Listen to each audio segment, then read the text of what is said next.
They are coming back. We've got so much story that we're working on now that it looks like it's going to be 2 films because it's so big where they're going next. Our special guest this morning is the Chief Creative Officer of Walt Disney Animation Studios. It's a big job. Jennifer Lee's with us. Hi, Jennifer. Hello, thank you for having me. Thank you for coming in. It's so exciting. As Jamie said, that is a big old job title. And this is your 100th year at Disney. Well, not yours, you understand.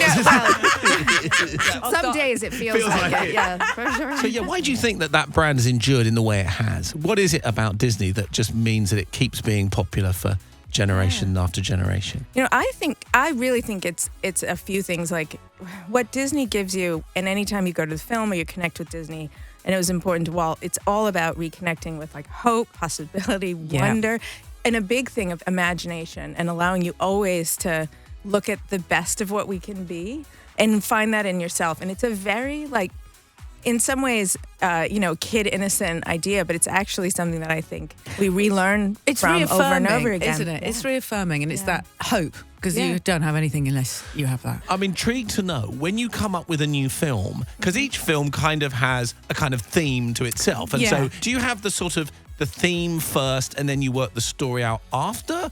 Or do you have a story in mind and then you fit the theme in? Beauty and the Beast, for instance, don't judge a book by its cover. Might be the kind of... Yeah, well, and it kind of, the idea comes from in all different ways, because what we do is it starts with a filmmaker. We have a team of directors who are all on staff, and they come up with the ideas. And I'm there to sort of help make sure they bring their vision forward. So we will talk a lot about theme. And to me, once you really land the theme that is messy enough, but also simple, like The Power of Wishing is pretty big. It's like, oh, you think wishing simple, and then you realize how complicated it is to try to pursue your wish, and all the obstacles and all the people that get in the way, and how you really need help. And you start to do that, and all of a sudden you start to see how a story can grow. So it's a ton of conversation, tons of research.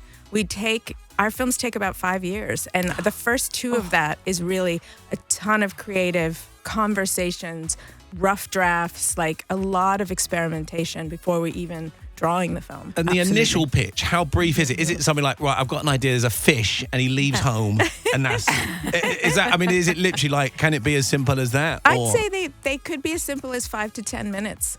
Yeah, but the initial, just to talk, and then it's just, if you see a spark, usually, and then we're hard on each other. We want to iterate a lot. We want to make it the best we can. So usually, again, it triggers a conversation that then from there you start making discoveries. Yeah. But yeah, we've been doing a lot more original stories now versus the Hans Christian Andersen adaptations and stuff. So they do take, I think, longer, and they can be messier, but I love that messiness. Yeah. To me, the big thing for us is we always look at, like, what I love about wishing is it doesn't matter. It could be now or it could be, 1,000 years ago. Like, it's someone's wish is what that has driven us to every great thing we've accomplished in the world.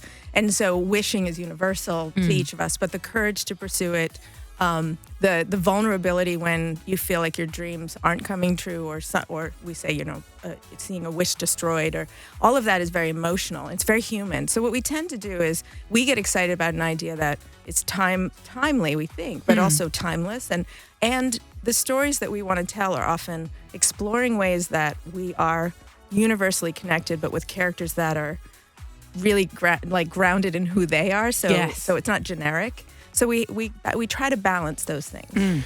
And talking about characters, I mean, I have to talk about Frozen because I absolutely love Frozen. Both my girls were small and they still watch it. I've got an 18-year-old and an 11-year-old. They both went to the premiere here when they were little. I absolutely love it. I've got hundreds of pictures of them dressed up. It's ridiculous. But are they coming back? And will Elsa ever find love?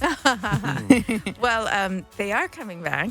Bob Iger himself leaked, but he leaked it himself, that we've got so much story that we're working on now that it looks like it's going to be 2 films, because it's so big where they're going next.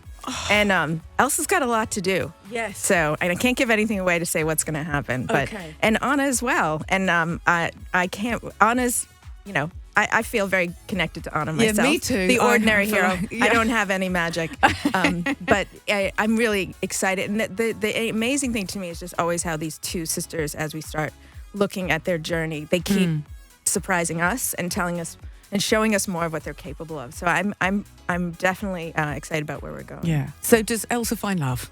I can tell you anything. I can't. Oh my All I gosh. can say is anyone who thinks they've heard any leaks, they are not true. There's no leaks. Nothing has left our vaulted story room. Amazing. And the only leak is what Bob Iger leaked himself. I mean, well, unfortunately, we've run out of time. But Jennifer, it's been lovely having you in. Thank you so much for, Thank you for shedding a having little me. light on the process. Jennifer Lee. Thank you. This is Heart.